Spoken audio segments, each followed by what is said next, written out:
Olá, tudo bom com vocês? Espero que todos estejam muito bem. O meu nome é Letícia, sejam todos muito bem-vindos ao canal dos Vagalumes. E caso esse seja o primeiro vídeo que você esteja vendo da minha pessoa, muito prazer. E se você não conhece, né, o meu trabalho na internet, eu faço vídeos sobre comunicação, arte, cinema. Aqui no YouTube eu também trago algumas resenhas de filmes e séries que eu acho interessantes do público conhecer e assistir.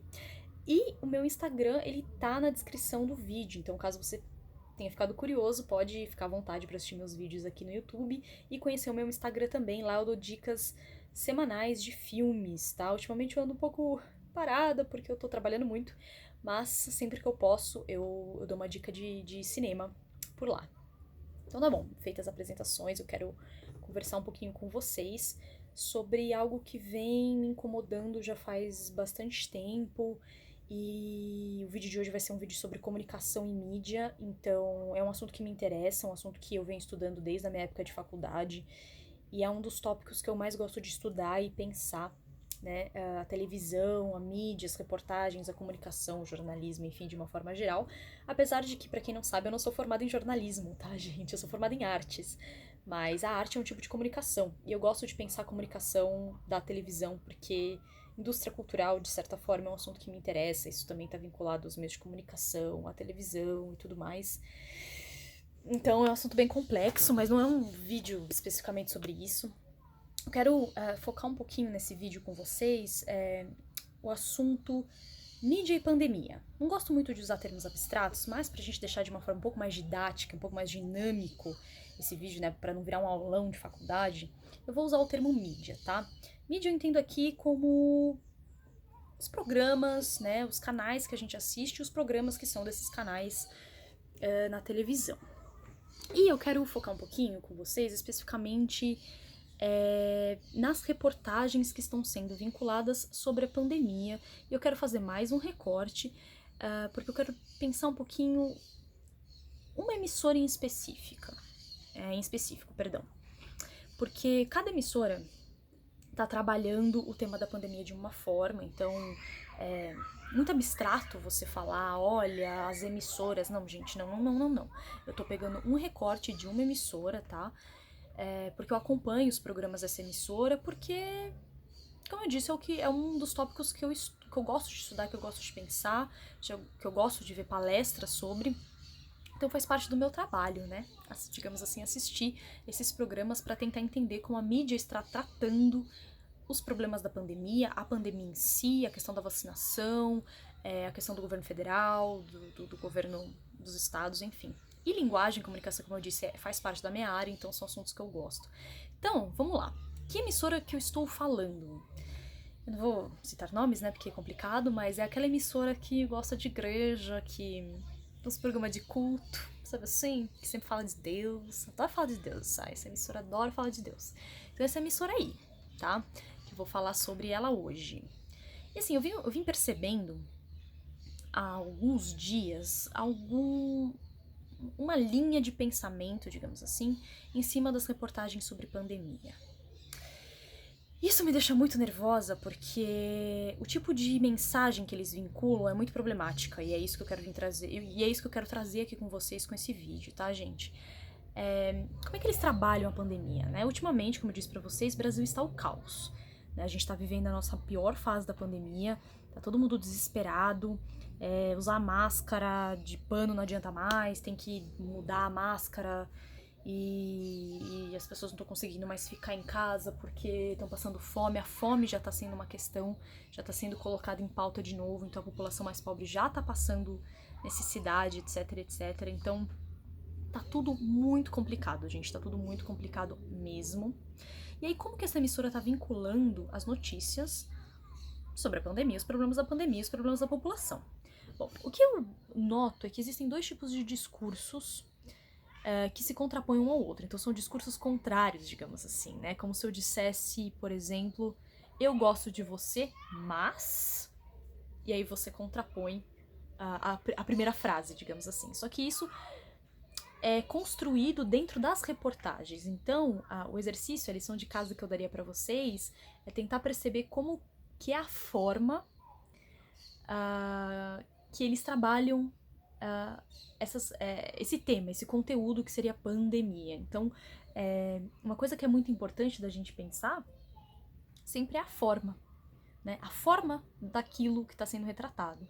Porque é geralmente na forma que fica a sutileza das entrelinhas, a sutileza da mensagem, e é onde muita gente é enganada, e onde muita gente se perde ou compra o discurso da mídia hegemônica e não tenta pensar por um outro viés, ou ter um olhar mais crítico e tentar pensar por outra forma, sabe? Então vamos lá. A gente tem dois discursos, como eu disse, que um se contrapõe ao outro. Então você tem um discurso A, que é o discurso que vai dizer que, nossa, de fato, as coisas estão ruins, que de fato tá tudo complicado, e vai falar das mortes, e vai falar dos problemas. Até aí tudo bem, tá retratando o que tem que ser retratado. Só que aí, eles vêm com um discurso B, que vai contrapor o discurso A. E esse discurso B, ele se divide em dois, eu percebi, né? Essa contraposição, ela se divide em duas partes. Então, vamos chamar de B1 e B2. O discurso B1 seria o discurso que neutraliza a barbárie econômica. Eu dei esse nome, né? Então, a gente vive sob o julgo, né, de um sistema econômico que, enfim, tem o seu modus operandi, tem a sua lógica, a sua discursividade, a sua reprodução. E o que essas reportagens fazem, né? Elas vão falar como o pobre, né, como as pessoas, como os trabalhadores, os pobres, nós, meros mortais, temos que se virar com o que temos, né? Enquanto os preços estão aumentando, enquanto tá cada vez mais difícil, com R$ 100, por exemplo, fazer uma compra decente no supermercado. Só que assim, gente, aí que é o curioso e aí que o discurso nos pega. Porque a gente, como trabalhador, né, a gente de fato tem que se reinventar sempre, né? A gente tá sempre se reinventando. Se tem uma coisa que o trabalhador faz nessa vida é se reinventar para conseguir se sustentar. Mas a questão não é essa. E aí que tá o perigo, porque esse tipo de reportagem ele mascara, digamos assim, um problema maior. O que tinha que estar sendo colocado em pauta é o porquê que os preços estão aumentando. Por que a gente chegou nesse nível de desvalorização da nossa moeda? Por que o poder de compra das pessoas comuns abaixou tanto? Por que a fome está batendo na porta? Por quê? O porquê tinha que estar sendo colocado em pauta. Não ficar falando que a gente tem que se reinventar daquilo, que a gente tem que parar de comprar isso, que pode substituir por aquilo. Isso é uma casca, isso é uma superfície que mascara um problema muito mais complexo, sabe? E o B2.2 seria, que particularmente aquilo que mais me incomoda nesse tipo de reportagem, que é um discurso assim, digamos assim, que neutraliza as ações que as pessoas e que o governo e que os governadores, e aqui eu tô falando dos governos dos governos dos estados, tomam como medida, né, para tentar diminuir o número de circulação de pessoas. E aqui eu vou fazer um recorte especificamente sobre a cidade de São Paulo, porque a cidade de São Paulo é o caos na terra, né, gente? Então, assim, como é que eles neutralizam o discurso A, né, que é o discurso de que, nossa, de fato as pessoas estão morrendo, que dó, né, das pessoas que estão com esses problemas? Como é que eles fazem isso nesse discurso B.2? Como é que eles neutralizam, né? Eles vão falar, né, que os governos estão tomando medidas, não sei o que, não sei o que, não sei o que, mas logo em seguida eles vão mostrar uma reportagem de como as pessoas estão desempregadas. Vai mostrar um monte de gente desempregada. Ou seja, o que eles querem vincular com essa... mostrando um monte de gente desempregada? O caos econômico que a gente se encontra, né? E aí, de novo, que mora o perigo. Porque você pode virar pra mim e falar, ué, Letícia, mas as pessoas de fato estão desempregadas. Sim, mas essa não é a questão. A questão que eu tô querendo dizer pra vocês é o tipo de efeito de mensagem que isso incide. Qual é o efeito da mensagem dessa reportagem sobre a população, sobre os espectadores que acompanham essas reportagens? Essa é a questão. Porque quando eles fazem isso, e aí, de novo, voltando àquela questão da forma, a forma como eles vinculam as reportagens da pandemia, quando eles fazem isso, o que eles estão querendo dizer? Olha, mas a nossa economia, olha, mas as pessoas estão desempregadas, então você que fica querendo deixar as pessoas em casa, mas as pessoas não têm o que comer. Só que, de novo, isso mascara um problema maior, porque o que deveria estar sendo colocado em pauta é por que a gente chegou nesse caos? Por que a gente tá onde a gente tá? Porque a gente tá descobrindo que o fundo do poço não era o fundo do poço, né? Porque tá pior, cada dia uma surpresa, cada dia um negócio diferente, entendeu? Então a gente tinha que estar pensando o porquê que, por exemplo, não tem auxílio para as pessoas. Por que o auxílio tá tão pouco? Por que se demorou tanto para falar de auxílio? Por que você não comprou vacinas quando devia ter comprado as vacinas? Por que as pessoas, o povo brasileiro é tão pobre? Eu tô usando também de novo um conceito abstrato, né? O povo brasileiro tem muitas camadas de povo brasileiro, mas assim, de novo, de forma didática, por que o povo brasileiro é tão pobre, sendo que a gente é uma das maiores economias do mundo, mesmo desvalorizada? Por que a gente produz tanta riqueza, sempre produzir, mas a gente continua pobre? Por quê? Esse porquê não é colocado. Engraçado, né? Pois é, a gente anda meio bravo ultimamente, tá? Bom, e aí eles fazem isso, mostrando, né, a situação de desemprego das pessoas e o desespero das pessoas, né? Eles sempre fazem aquelas reportagens muito dramáticas, né? Colocam aquela música de fundo para dar um clima na reportagem, sendo que o que de fato devia estar sendo discutido não está sendo discutido. E outra coisa que eles colocam também é a imagem do metrô cheio, né? E aí você vem um apresentador e vai dizer assim: nossa, mas não pode aglomerar não sei aonde porque o governador não deixou, mas e as pessoas no metrô? Gente, esse discurso, não, sinceramente, o que tem a ver as pessoas no metrô? Porque assim, primeiro que a gente não tá fazendo lockdown, então provavelmente o metrô só estaria parado se a gente tivesse feito um lockdown. A gente não fez lockdown, a gente tá em fase roxa não é lockdown, tá? Então eu tô vendo que há uma confusão, tá tendo uma confusão conceitual entre fase vermelha, fase roxa, fase amarela, etc. e lockdown. São duas coisas diferentes. Fase de roxa é uma coisa, lockdown é outra coisa. Lockdown, gente, fechou geral. Fechou, você não pode sair de casa. Tipo assim, você tem que justificar o porquê você tá saindo de casa. Isso é lockdown. Alguns países adotaram, tá? O Brasil não adotou lockdown. Não existe lockdown, tá bom? Então, voltando à questão da imagem do metrô cheio, né? E eles falam, né? Mas as pessoas estão se aglomerando no metrô. Então, primeira coisa, não estamos em lockdown, tá? Então ninguém tá restringido. Ninguém é proibido de sair de casa nesse sentido, né? Porque não estamos no lockdown, estamos na fase roxa. E as pessoas estão saindo para pegar metrô exatamente porque as pessoas são obrigadas a ir trabalhar muitas vezes, né? E as pessoas precisam arranjar alguma coisa para comer, alguma coisa para se sustentar. É por isso que as pessoas estão saindo, né? E essa aglomeração do metrô não tem nada a ver com você que se aglomera para fazer o churrasquinho, para fazer a festinha, para fazer não sei o que lá. Uma coisa não tem nada a ver com a outra. Você pegar esse exemplo da aglomeração do metrô é você desviar a atenção daquilo que realmente importa, que é discutir o porquê que as pessoas não estão recebendo um auxílio, por exemplo.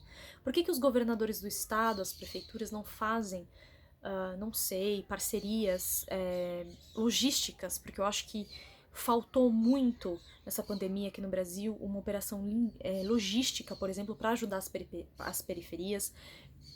E uma operação logística, eu ia falar linguística, ó, Freud explica. E uma operação logística para ter fiscalização de festas clandestinas e locais que ainda estão abrindo, né? Porque assim, gente, as pessoas precisam comer, os pequenos comerciantes precisam comer. Precisava ter uma política pública direcionada para os pequenos comerciantes, para os microempresários, para os MEIs, né? Porque tem MEI que precisa sair de casa. Então, assim, é isso que devia estar sendo discutido. Não vir com esse discursinho meia tigela de que as pessoas estão se aglomerando no metrô, então as medidas... É como se ele dissesse assim: pelo fato das pessoas estarem se aglomerando no metrô, as medidas do governador não têm eficácia, o que é uma mentira, porque uma coisa não tem nada a ver com a outra. Eles estão querendo vincular uma ideia com a outra, mas no fundo as coisas não se interconectam, entendeu? É isso, gente. É isso que eu ia trazer aqui pra hoje. Tá tudo muito difícil, tá tudo muito complicado, e eu acho que a gente vai demorar muito pra sair dessa situação mundialmente, tá? Não tô falando só o Brasil, eu acho que mundialmente. Eu acho que 2021 ainda vai ser um ano que a grande pauta vai ser a Covid, vai ser o vírus, então se você puder ficar em casa, fique. Se você puder comprar as máscaras PFF2, compre, né? Use a máscara, use álcool em gel. Gente, as pessoas não usam álcool em gel, eu sempre levo álcool em gel porque eu tenho que sair pra trabalhar. Eu tenho que pegar metrô, eu sou essas pessoas que pegam metrô, por exemplo. Eu sou obrigada a sair pra trabalhar porque o meu emprego não tem como eu fazer em casa, então eu tenho que sair.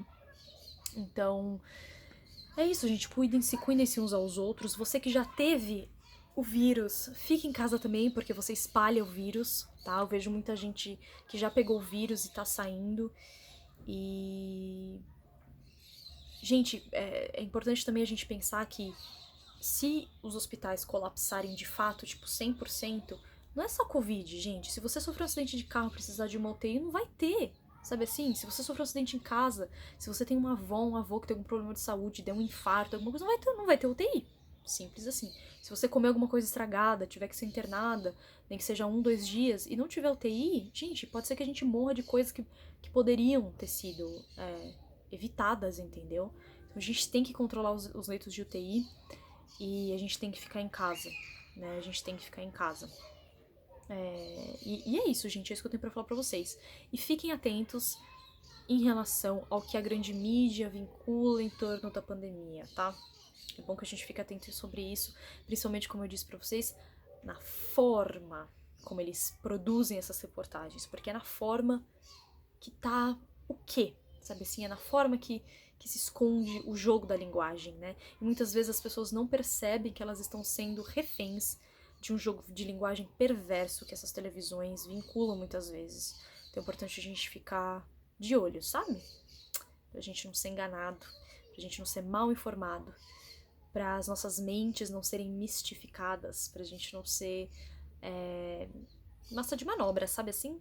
Não gosto muito dessa palavra, mas pra gente não ser massa de manobra, pra gente construir o nosso próprio pensamento, entendeu?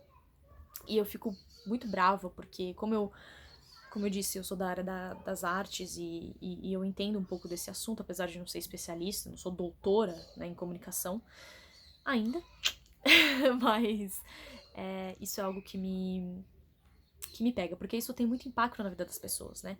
Os discursos que os poderosos proferem têm impacto concreto nas ações das pessoas, porque, gente, todo discurso sobre o mundo, ele incide ação sobre o mundo, né? O discurso, ele nunca é vazio. Ele pode virar um discurso vazio em algumas circunstâncias, mas aí é outros 500, é um outro vídeo para explicar como se esvaziam conceitos e se esvaziam debates.